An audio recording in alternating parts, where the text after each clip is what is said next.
ఇప్పటికే మనకు ఉండేటువంటి నీటి పంచాయతీలు పక్క రాష్ట్రంతో ఉన్నాయి.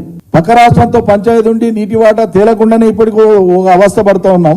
ఇది ఇట్లుండగా దీనికి అదనంగా మూలిగనక్క మీద తాటికాయ పడ్డట్లు నీటి పంచాయతీ తేలక ఆంధ్ర తెలంగాణ మధ్యలో పంచాయతీ దిక్కుండగా ఇలా కర్ణాటక రాష్ట్రంలో వాళ్ళు ఎగువన బ్యారేజ్ స్టార్ట్ చేస్తున్నారు. చిక్కమంచిలి గ్రామం దగ్గర తుంగభద్ర నది మీద రాయచూరు జిల్లాలో ఇవాళ కర్ణాటక ప్రభుత్వం మరొక బ్యారేజ్ నిర్మాణానికి వాళ్ళు బ్యారేజ్ల మీద బ్యారేజ్లకు వాళ్ళు పూనుకుంటున్నారు. దాని మీద మరో బ్యారేజ్ కోసము మొన్న 16వ తారీఖు నాడు ఫిబ్రవరి 16వ తారీఖు నాడు కర్ణాటక శాసనసభలో ప్రవేశపెట్టినటువంటి బడ్జెట్ ఇది. కర్ణాటక శాసనసభలో 16వ తారీఖు నాడు ప్రవేశపెట్టారు. అందులో చిక్కమంచిలి గ్రామం దగ్గర రాయచూరు జిల్లాలో తుంగభద్ర నది మీద మరో బ్యారేజ్ నిర్మాణం చేసి నీళ్లను వాడుకోవాలని చెప్పి కర్ణాటక ప్రభుత్వం బడ్జెట్ కేటాయింపులే చేసింది.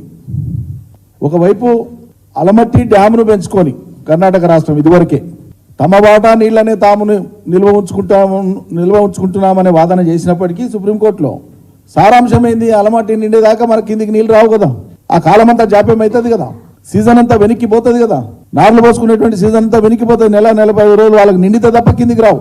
సో అలమట్టి సామర్థ్యాన్ని ఇదివరకే పెంపు చేసుకోవడం ఒకటి మనకు గొడ్డలి పెట్టు.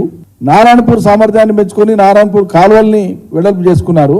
ఆ తర్వాత ఇవాళ బ్యారేజ్ల మీద బ్యారేజ్లు పెడుతున్నారు. అంటే మనకు ఏదైనా ఉండేటువంటి కర్ణాటక రాష్ట్రము కృష్ణా నది మీద తుంగభద్ర నది మీద వాళ్ళకు అవసరమైనటువంటి రీతిలో వాళ్ళు బ్యారేజ్ల నిర్మాణం చేసుకుంటూ ముందు పోయి మరొక అశాంతం నీటి లభ్యతనే లేకుండా చేస్తున్నారు. దీని మీద దృష్టి పెట్టండి. మొట్టమొదలు కర్ణాటకలో ఉన్నది మీ కాంగ్రెస్ ప్రభుత్వమే, మాట్లాడండి, చర్య తీసుకోండి. భవిష్యత్తులో మన ప్రాంతం అంతా కూడా ఉమ్మడి పాలమూరు జిల్లా అంతా కూడా ఎడారిగా మారే ప్రమాదం ఉంది. దయచేసి ఆషామాషిగా తీసుకోవద్దు. కర్ణాటక తలపెట్టినటువంటి బరాజ్ నిర్మాణాన్ని ఆపడానికి ఈ రాష్ట్ర ప్రభుత్వం ఏం చేస్తుందో చేయాలి. ఇక్కడ కాంగ్రెస్ ఉంది, అక్కడ కాంగ్రెస్ ఉంది. పాలమూరుకు వచ్చేటువంటి నీళ్లను పైన కర్ణాటక ఆపడానికి వాళ్ళు నిర్మాణం తలపెడతా ఉంటే మీరు కళ్ళు మూసుకొని కూర్చుంటారా, చేతులు ముడుచుకొని కూర్చుంటారా? ఈ రాష్ట్ర ప్రయోజనం పాలమూరు జిల్లా ప్రయోజనం పట్టదా?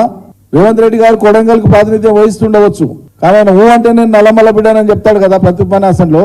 మరి నల్లమల్ల ఉండేటువంటి అచ్చంపేట కానీ కల్వకుర్తికి కానీ నీళ్లు రావాలంటే కర్ణాటక పైన ఒక్కొక్కటి ఆపేస్తే కిందికి నీళ్లు వస్తాయా? ఎండిపోతుంది కదా మొత్తం.